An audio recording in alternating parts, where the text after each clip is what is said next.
on earth. You and I need it. When we learn to love God and others, it wouldn't matter what troubles we face in life. We will be able to live a life that is abundantly satisfying and complete, even in the midst of dire trouble, even in death. You might say that your troubles are very manageable now, until it happens to you. You will face death and die. I will face death and die. And it can happen in a sudden that we do not expect. How are you going to handle it? How are you going to handle it when the doctor tells you of the bad news or a bad news of a loved one? Make no mistake, it will happen. Jesus said, in this life, you will have trouble. And it's his way of saying, you will face not just any trouble or one trouble, but awful, gut-wrenching troubles, plural. Many, many gut-wrenching troubles. We are not in Eden. We live outside of Eden, where despair and trouble and toil and sickness and barrenness and chaos and death reigns. So why would we expect otherwise?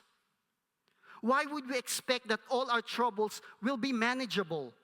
Why do we expect and yearn to have a smooth sailing life when we live outside of Eden? We are outside of Eden. It's awful out here without God.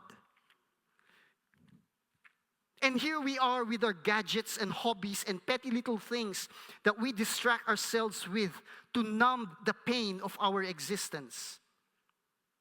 But even as we live outside of Eden, learning to love here, outside of Eden, learning to love is a taste of what Eden is like. A life of love is the life inside of Eden, paradise. And we get to taste a little bit of it here and there in the form of a caring community or the gift of friendship or a loving family.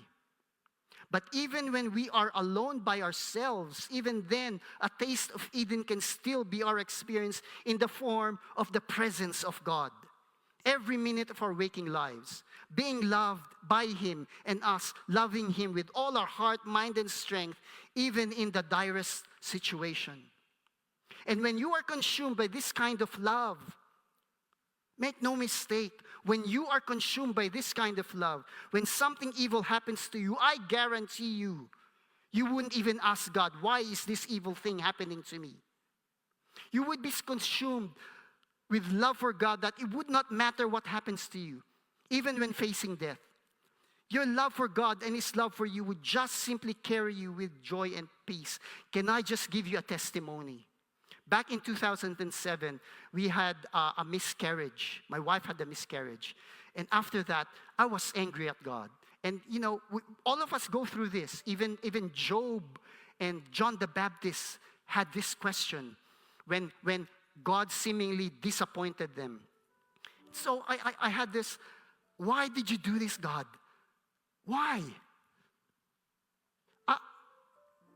Am I not faithful? Why did this happen? And God was just patient.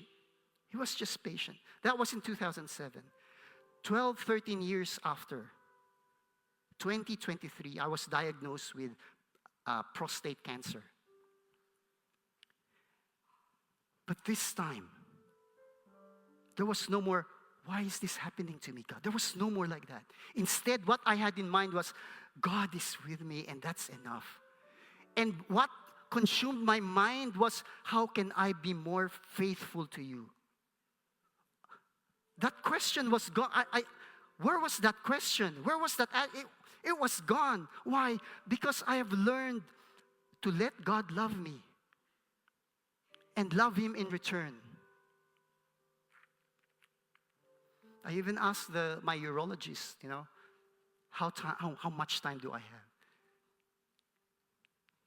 He turned aside and changed the topic. Because when you are consumed by the love of God, all your questions would not matter. Yes, we still would have questions, but it would not matter. Because the reality, the real God, who we yearn, is with us.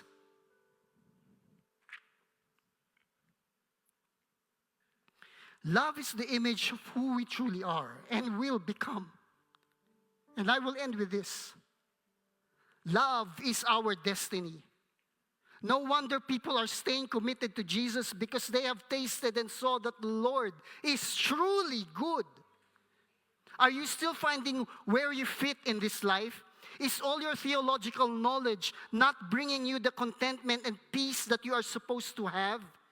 Information by itself is not enough, so you continue to search. Loving God and loving our neighbor is not another option in our Christian life that we can skip. It is not about, I am saved, therefore loving God and my neighbor is an option that I can opt out of and that I don't have to do because it is for the church leaders to do. It doesn't work that way. This is not an option. This is what a normal Christian life is. Paul says in Galatians chapter 5, verse 6, the only thing that counts, the only thing that matters is faith expressing itself through love. Love is who we are going to be in eternity. That is the real us. So let's get on with God's design, His image, because love is our destiny.